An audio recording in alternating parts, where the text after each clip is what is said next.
Ok, on travaille sur la page 1. Donc vous double-cliquez sur la page 1.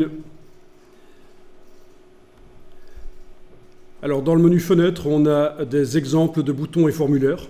On ne va pas les utiliser dans un premier temps, mais il faut savoir qu'il y en a dans InDesign. Menu fenêtre, exemple de boutons et de formulaires. Bon, les exemples de boutons, franchement, c'est pas très intéressant parce qu'en fait, vous pouvez utiliser n'importe quoi comme élément InDesign que vous créez, des blocs avec du texte dedans ou des images que vous importez. Tout ça peut servir de bouton dans InDesign. Et donc, les boutons là, en plus, sont assez vieillots, ils sont assez années 90. On est plutôt dans le flat design à notre époque. Donc, ces boutons avec des reflets dessus, franchement, c'est plus le genre de choses qu'on fait à notre époque. Mais donc voilà.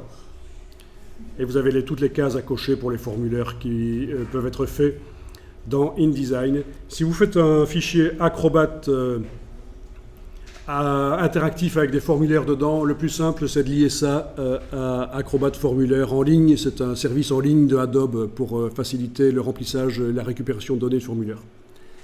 Mais nous, on ne va pas faire de formulaire ici, on va dans un premier temps juste faire un bouton navigation qui va nous permettre d'aller à la page suivante.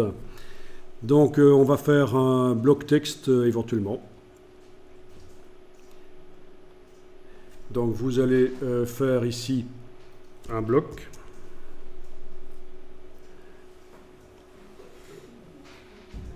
Un bed block InDesign quelque part sur la page.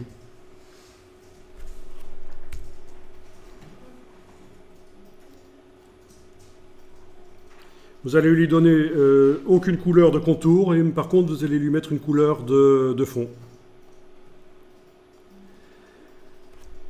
La couleur, je vous conseille de ne pas la choisir dans InDesign en double-cliquant sur l'échantillon de couleurs dans la palette des outils. Même remarque que celle que j'avais faite dans Illustrator, parce qu'il vaut mieux la créer dans le nuancier. Pourquoi? Parce que ça va vous permettre, cette couleur, si vous l'utilisez à plein d'endroits dans votre document, par le nuancier, de modifier partout cette couleur dans le document. Il va y avoir un lien entre la couleur du nuancier, et les couleurs, cette couleur-là utilisée dans le document. Donc là, je vais dans menu fenêtre, couleur, nuancier. Je vais chercher le nuancier de InDesign. Donc ne créez pas la couleur de fond de votre bloc en double-cliquant sur l'échantillon ici. Allez plutôt dans le nuancier. Bon, on va créer une couleur RVB. Donc nouvelle couleur dans le nuancier, dans le menu du nuancier, nouvelle couleur. Vous faites votre couleur. Une fois que vous avez la couleur, vous pouvez modifier son intensité lumineuse avec la touche majuscule en prenant n'importe lequel des trois curseurs. Ça bouge les trois curseurs d'un coup.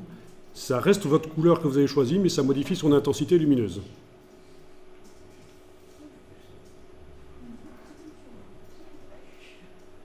Alors il est marqué ici type quadrichrome. Ne vous inquiétez pas pour ça, c'est juste si on exporte le PDF pour l'impression, est-ce que cette couleur RVB sera finalement imprimée avec 4 encres si on magenta jaune noir, ou est-ce que c'est un ton direct, un Pantone qui vient par-dessus? Mais ça ne nous intéresse pas du tout ici. Donc ce qui nous intéresse, c'est surtout que ce soit le mode RVB dans un premier temps. Ok, voilà la couleur. Et voilà le bloc qui a la couleur.